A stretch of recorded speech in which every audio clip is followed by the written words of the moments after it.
What's up, guys? Happy Saturday. Friday, the market closed strong yesterday. Knew the Nasdaq wasn't being stopped right after those the big earnings on tech.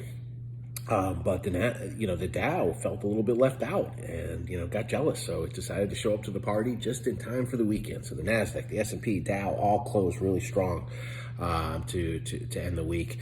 So that's great. That said, I hope we close the week strong here. We had some good topics this week about cognitive dissonance and science, and I want to see if I can kind of tie them all together and put it in a bow.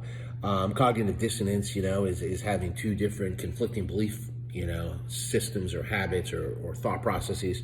And for me, if anything, that's just frustrating, especially, being a reformed perfectionist. So I talked to my therapist about it because I want answers.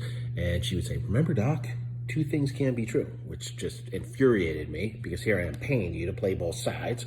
But then I got it. I realized that so much in life, you see things a certain way, you want to act or say something, and then you think about the consequences or the cascade of events that could happen. So you think twice about it. And that makes sense, right?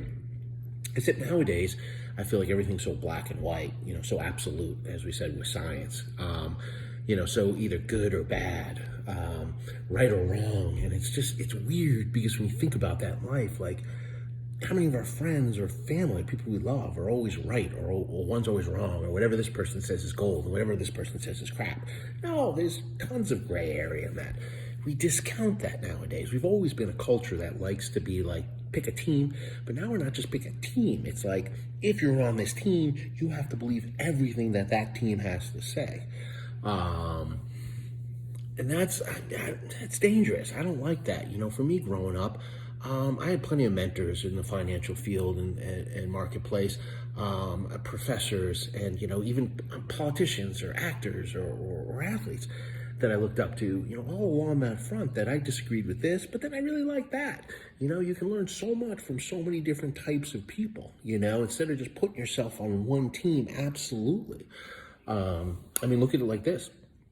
If you're just, surrounding yourself and agreeing with people, all you're doing is reinforcing what you already know. So it's just kind of a waste of a time. Think about how much you can learn from other people, even if you don't like them. That's part of life. Remember my dad telling me, you can just learn as much about what you don't like as what you do like, so that at least you can learn things that you don't like and you don't want to do in life, or even learn from other people's mistakes. But yeah, so for me, that's how I look at it. I'll leave you with one example that kind of ties that together. I've always been I love to read and go to seminars, more in the past, but, I'm getting back into it. And, a lot of the business books I've read, I passed on to my clients and friends. And one of them was Rich Dad Poor Dad.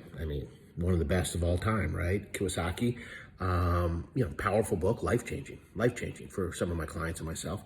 But with that being said, really since that book, I haven't really liked much of his content. I've actually disagreed with most of it, vehemently. But that said, did I discredit him? Did I cancel him? No, he's still on my social media platforms.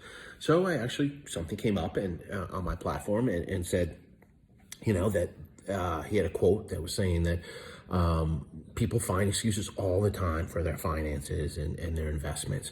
At the end of the day, you do what you value, you make time for. If you don't value something, you just don't make time for it. And that hit home because it became more about some of the other people's inequities and their lack of value that they attach to something as opposed to what I'm maybe doing wrong. So it hit home. So my point is 25 years later, I could have canceled him, but I still kept him in my thoughts. And so it helped today. So just a word to the wise, be careful who you cancel. You can learn a lot from everybody. Peace.